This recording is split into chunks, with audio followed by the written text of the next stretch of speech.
ঢাকাই সিনেমার দর্শকপ্রিয় নায়িকা পরীমনির জীবনে একের পর এক দুর্ঘটনা ঘটেই চলেছে।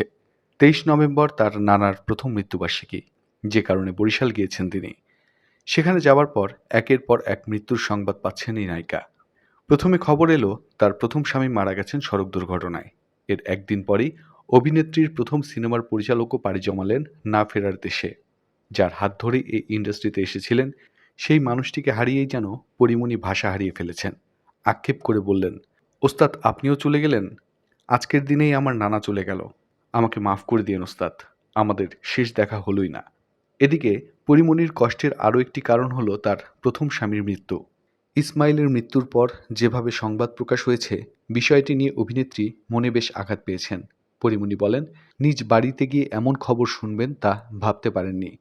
আমরা একসঙ্গে বড় হয়েছি, যদিও সে আমার চেয়ে ৫ থেকে ৬ বছরের বড়, যে কারণে দুজনের সম্পর্কটা দারুণ ছিল। বাড়িতে গেলাম যখন, সেদিনই মা বলল ইসমাইল বাইক অ্যাক্সিডেন্ট করেছে। আমি তো অবাক। পরে জানতে পারলাম সে মারা গেছে।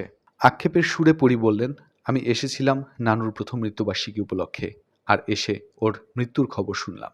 প্রসঙ্গত, সড়ক দুর্ঘটনায় নিহত হয়েছেন ইসমাইল হোসেন জমাদ্দার। ২২ নভেম্বর শুক্রবার ভোরে ঢাকা ভাঙ্গা মহাসড়কের মাদারীপুরের শিবচরের পাচ্চর এলাকায় এক সড়ক দুর্ঘটনায় মারা যান তিনি।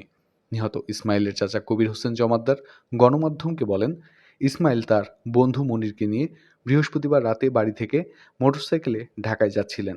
ভোরে ঢাকা ভাঙ্গা এক্সপ্রেসওয়েতে পেছন থেকে ট্রাক তাদের ধাক্কা দেয়। এতে ইসমাইল ও তার বন্ধু মনির গুরুতর আহত হন।